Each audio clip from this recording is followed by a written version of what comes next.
ನನ್ನ ಮೇಲೆ ವಿಶ್ವಾಸ ಇಟ್ಟು ನನ್ನನ್ನು ಈ ಸ್ಥಾನಕ್ಕೆ ಅವಕಾಶ ಮಾಡಿಕೊಟ್ಟಂತ ಡಿ.ಕೆ. ಶಿವಕುಮಾರ್ ಅವರಿಗೆ, ಪ್ರಮುಖವಾಗಿ ಅವ್ರ ಕುಟುಂಬಕ್ಕೆ, ವಿಶಾಖ ಅವರಿರ್ಬೋದು, ಅವ್ರ ಮಕ್ಕಳಿರ್ಬೋದು, ಎಲ್ಲರಿಗಿಂತ ಮಿಗಿಲಾಗಿ ನಮ್ಮ ನಾಯಕರಾದಂಥ ಡಿ.ಕೆ. ಸುರೇಶ್ ಇವರೆಲ್ಲ ಸೇರಿ ಒಂದು ಹೊಸ ಜವಾಬ್ದಾರಿಯನ್ನು ನನ್ನ ಮೇಲೆ ಹೊರಿಸಿದ್ದಾರೆ.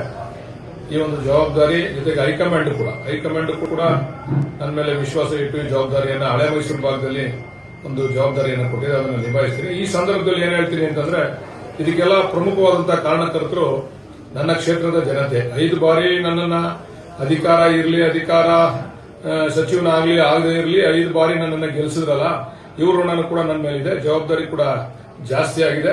ಈ ಜವಾಬ್ದಾರಿಯನ್ನು ಕೂಡ ನಾನು ಜೊತೆಯಲ್ಲೇ ತೆಗೆದುಕೊಂಡು ಹೋಗ್ತಕ್ಕಂಥ ಕೆಲಸವನ್ನ ಮಾಡ್ತೀನಿ. ಮತ್ತೆ ಎಲ್ಲ ಪ್ರಮುಖವಾಗಿ ನಮ್ಮ ಮಾಗಡಿ ರಂಗನಾಥ ಸ್ವಾಮಿಯ ಆಶೀರ್ವಾದ, ನಮಗೆ ಮನೆ ದೇವರ ನರಸಿಂಹಸ್ವಾಮಿ ಕಾಲಭೈರವನ ಆಶೀರ್ವಾದದಿಂದ ನಮಗೆ ಸ್ಥಾನ ಸಿಕ್ಕಿದೆ. ಅದನ್ನೆಲ್ಲ ಕೂಡ ಆ ಭಗವಂತ ನಿಭಾಯಿಸಿಕೊಂಡು ಹೋಗ್ತಕ್ಕಂಥ ಶಕ್ತಿ ಕೊಡಲಿ ಅಂತ ಭಗವಂತನೆಲ್ಲ ಪ್ರಾರ್ಥನೆ ಮಾಡ್ತೀನಿ.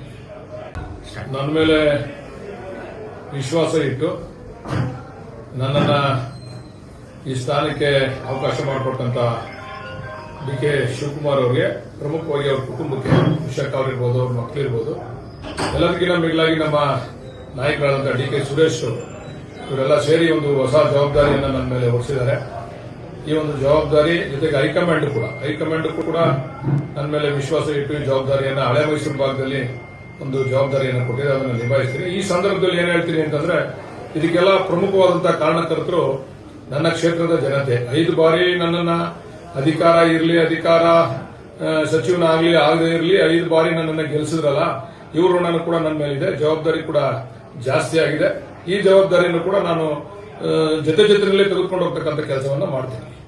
ಮತ್ತೆ ಎಲ್ಲ ಪ್ರಮುಖವಾಗಿ ನಮ್ಮ ಮಾಗಡಿ ರಂಗನಾಥ ಸ್ವಾಮಿಯ ಆಶೀರ್ವಾದ, ನಮಗೆ ಮನೆ ದೇವರ ನರಸಿಂಹಸ್ವಾಮಿ ಕಾಲಭೈರವನ ಆಶೀರ್ವಾದದಿಂದ ನಮಗೆ ಸ್ಥಾನ ಸಿಕ್ಕಿದೆ. ಅದನ್ನೆಲ್ಲ ಕೂಡ ಆ ಭಗವಂತ ನಿಭಾಯಿಸಿಕೊಂಡು ಹೋಗ್ತಕ್ಕಂಥ ಶಕ್ತಿ ಕೊಡಲಿ ಅಂತ ಭಗವಂತನೆಲ್ಲ ಪ್ರಾರ್ಥನೆ ಮಾಡ್ತೀನಿ.